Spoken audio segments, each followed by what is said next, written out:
Dans cette vidéo, on va voir 5 approches pour être plus productif.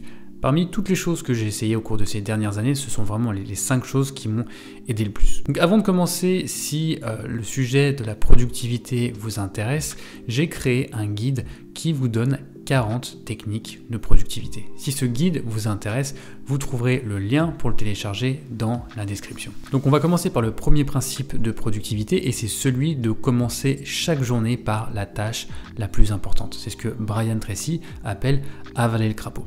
Autrement dit, c'est d'identifier la tâche qui est la plus importante sur votre to-do list et vous en occuper en priorité avant tout le reste. Alors pourquoi vous devez commencer chaque journée par votre tâche la plus importante? Parce que souvent, la tâche qui est la plus importante, c'est celle qui vous challenge le plus. C'est celle qui potentiellement vous fait peur, c'est celle que vous redoutez, c'est celle qui demande beaucoup d'énergie mentale. Et le problème, c'est que si vous faites ces tâches-là en fin de journée, c'est-à-dire au moment où vous êtes le plus fatigué et où vous avez le moins de motivation, eh bien, vous serez plus susceptible de procrastiner. C'est pour cette raison que vous devez commencer vos journées par les tâches les plus importantes parce qu'en début de journée, vous avez rechargé les batteries, vous êtes pleinement concentré, votre esprit est clair, donc c'est le meilleur moment pour s'occuper de ces tâches importantes. Le deuxième grand principe de productivité, c'est celui de la règle des 10 minutes, donc c'est pour surmonter la procrastination. Parce que comme vous le savez très certainement, la procrastination, c'est un des plus grands ennemis de votre efficacité et de votre productivité parce que ça vous fait perdre du temps et puis ça vous fait aussi prendre du retard. Donc tout l'objectif, c'est de savoir comment est-ce que vous pouvez surmonter la procrastination pour être plus efficace. Et une bonne technique pour ça est d'appliquer la technique des 10 minutes. Cette technique est très simple. Il vous suffit juste de vous dire, voilà, j'ai cette tâche sur laquelle je procrastine. Et ce que je vais faire, c'est que je vais me concentrer sur cette tâche pendant 10 minutes. Et à l'issue de ces 10 minutes, je me donne la liberté d'arrêter cette tâche si je le veux. Parce que si on sait qu'on doit faire une tâche qui demande beaucoup d'efforts, on aura envie de baisser les bras avant même d'avoir commencé. Donc tout le but de se fixer cette règle des 10 minutes, c'est de diminuer cette barrière à l'entrée. C'est de se dire, bon bah, cette tâche est peut-être difficile, mais je vais juste travailler dessus pendant 10 minutes et ensuite on verra. Et du coup, vous êtes beaucoup plus susceptible de commencer cette tâche. La troisième approche pour être plus productif, c'est de privilégier les communications asynchrones. En fait, il y a deux grands types de communication qui existent, deux types de communication.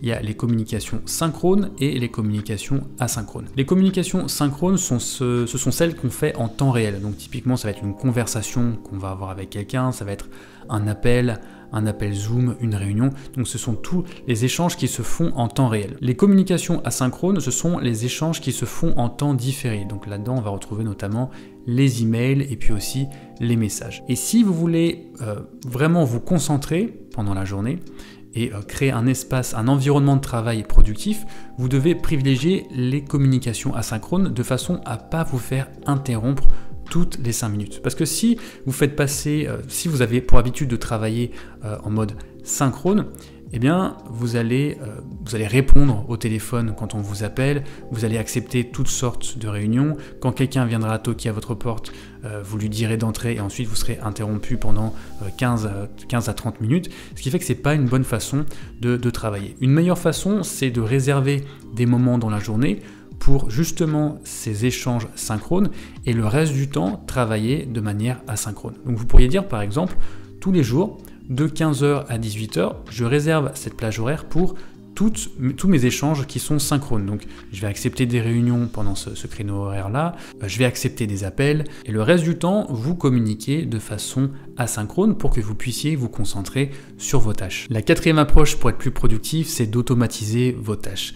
Il y a une règle en productivité qui dit que si vous faites plus de 3 fois la même chose, vous devez trouver un moyen de l'automatiser. Et des choses, vous pouvez en automatiser beaucoup. Vous pouvez automatiser la paperasse, la gestion de vos données, la prise de rendez-vous, les posts sur les réseaux sociaux et bien plus. Donc j'aimerais vous donner quelques applications que vous pouvez utiliser pour automatiser vos tâches. La première application, c'est Zapier, certainement une des applications les plus connues quand il s'agit d'automatisation. Ce que cette application vous permet de faire, c'est de connecter différentes applications entre elles, donc de faire en sorte qu'elles communiquent entre elles pour créer des process et des automatisations. Il existe une multitude de règles que vous pouvez créer avec Zapier.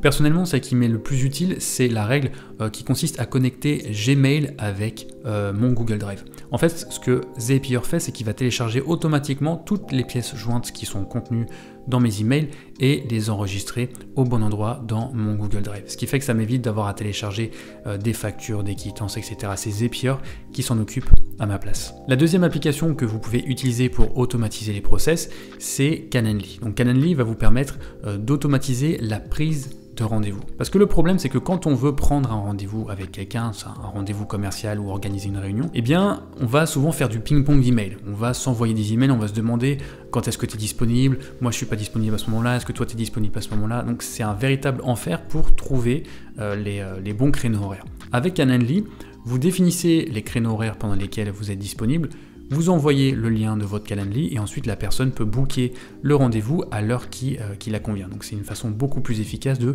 vous fixer des rendez-vous. La troisième application, elle s'appelle Hazel sur Mac et File Juggler sur Windows. Et ces applications-là vont vous permettre de gérer la paperasse. Donc en créant différentes règles, vous allez pouvoir bouger certains dossiers au bon endroit, renommer certains fichiers, supprimer des fichiers. En tout cas, gérer toute cette paperasse qui peut parfois vous prendre du temps, surtout si vous devez gérer un gros volume de données au quotidien. Et puis le quatrième outil d'automatisation, il s'appelle Lemlist. Et ce que cet outil permet de faire, c'est d'automatiser une partie de la prospection commerciale. Donc vous allez pouvoir créer des séquences email notamment, ce qui va vous faciliter le travail d'envoyer des emails à des prospects et de faire des suivis. Il y a plein d'autres outils qui vous permettent d'automatiser vos tâches, mais déjà si vous commencez avec cela, vous partez déjà sur de bonnes bases. Et la cinquième et dernière technique pour être plus productif, c'est de batcher vos tâches. Autrement dit, c'est de regrouper des tâches similaires et de les accomplir d'un seul coup. Alors quel est l'intérêt de faire ça? Quand vous accomplissez plusieurs tâches au cours de la journée, votre cerveau va changer de contexte entre chaque tâche. Par exemple, si vous traitez vos emails et qu'ensuite vous préparez une réunion, eh bien votre cerveau va passer du contexte email à ensuite le contexte préparation de réunion. Et plus vous changez de contexte, plus votre cerveau se fatigue, parce qu'il doit se reconcentrer à chaque fois sur une tâche qui est de nature différente. Donc si vous êtes capable de regrouper des tâches d'une même nature, eh bien vous allez travailler que sur un seul contexte. Donc vous allez perdre moins de temps et ça va vous demander moins d'efforts. Pour mettre ça en place, vous pouvez réserver des créneaux horaires. Vous pouvez dire par exemple, voilà, tous les vendredis de 14h à 18h, je m'occupe uniquement des tâches administratives. Dans mon cas, je prends une semaine chaque mois, chaque début de mois, pour enregistrer toutes mes vidéos YouTube d'un seul coup. Donc je fais que ça pendant la semaine et ensuite je les planifie le reste du temps pour qu'elles soient distribuées chaque semaine. Donc je batch ce travail-là, ce qui me permet d'être beaucoup plus efficace. Vous connaissez maintenant les 5 grandes approches pour être plus productif. Alors bien sûr, il y en existe d'autres. J'en parle d'ailleurs dans le guide que j'ai créé pour vous qui s'appelle donc les 40 techniques pour être plus productif et que vous pouvez télécharger dans le lien de la description.